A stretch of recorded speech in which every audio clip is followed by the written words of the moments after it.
everybody, this is your Tita Martha. Welcome to my channel, Maisani Insoy. Well now, Happy New Year! Today is January 2. It's a great day para magtanim ngayon. Look, actually this is my way to my farm. Yan. Kasi magtatanim kami ngayon. Yan. Anyway, please don't forget to subscribe and like this video. Ipapakita ko sa inyo kung paano ulit magtanim dito sa aming lugar. Oh, ayan. Nandito na ako sa farm.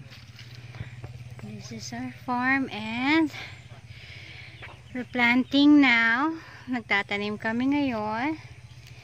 Ayan. Ito yung aming yan, dinaro siya. Then later on, mag-spray kami ng glyphosate. Usually ang glyphosate na ginagamit namin is clear out. Ang layo ng one row to the other row is 70 centimeters. And from one plant to the other plant is 25 centimeters. Which is approximately 10 inches. Yun ang aming standard. Yun. Itong area namin na ito, usually 1 bag, which is approximately 20 kilos and 23 kilos siya. Yan, ayan ang area namin.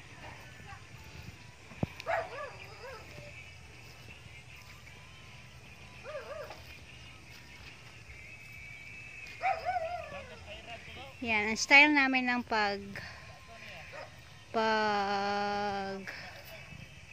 tanim is buay.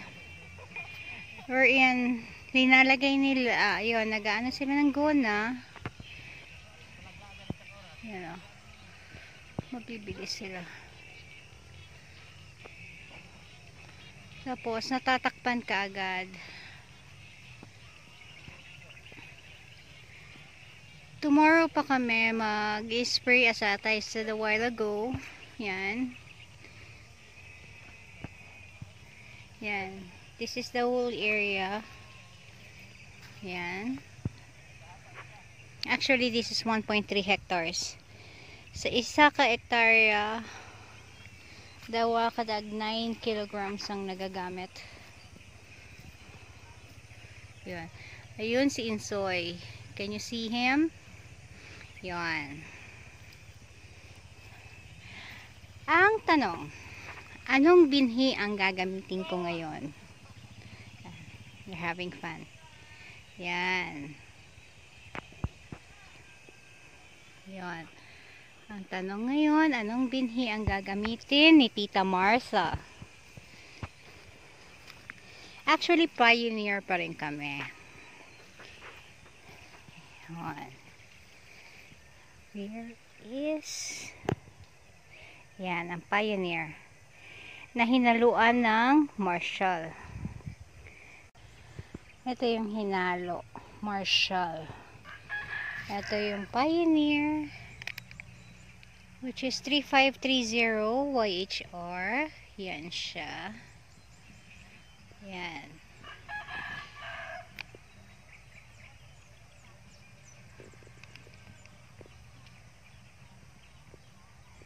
Itong Marshall is an insecticide. Sa dalawang ganyan, isang ganito pouch ang ginagamit niya namin. Yun.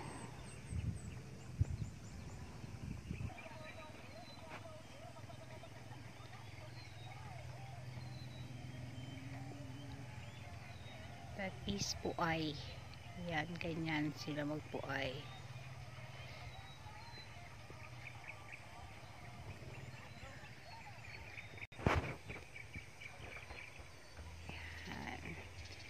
Dahil madami sila ngayon, hopefully matapos nila ito ngayon in one day.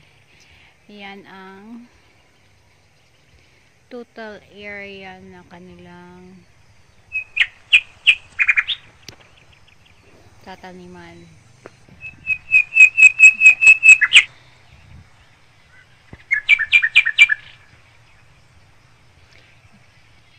Yun nakikita niya sa taas. Ayan, yan yung isa naming area. Ayan.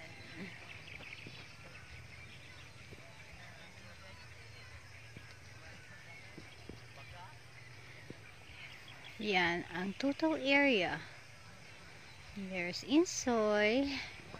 Nilalagyan niya ng parang ano, kung hanggang saan lang sila pwede, dapat mag ano, kasi ito daanan yan, baka kasi masira din ng ano, sayang ang masira ng mga dumadaan, or kasi may mag-haul daw tomorrow, masira ng mga kabayo, sayang lang yung tataniman. Kaya nag-ano kami na kung saan lang po pwede magtanim.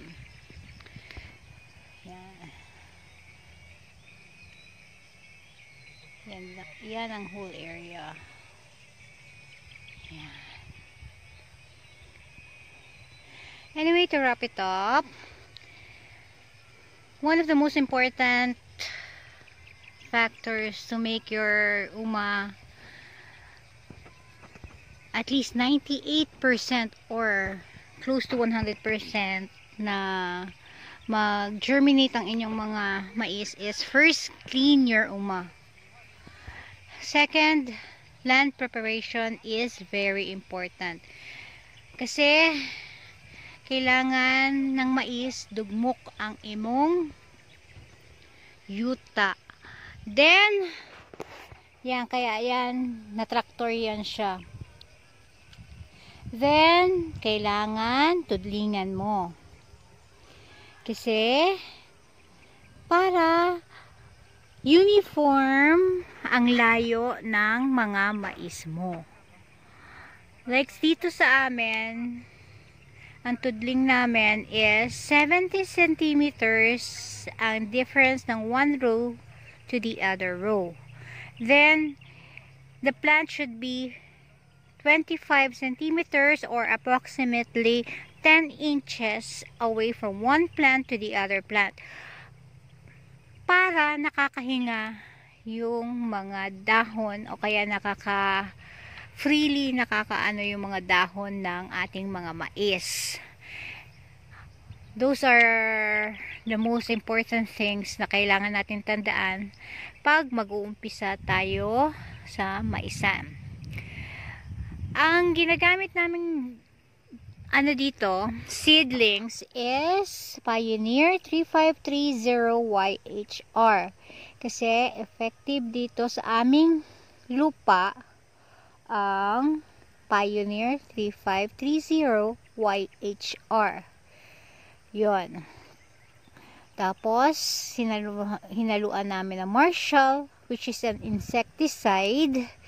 For every pouch of Marshall, 2 tig 9 kilograms of seedlings ang gagamitin.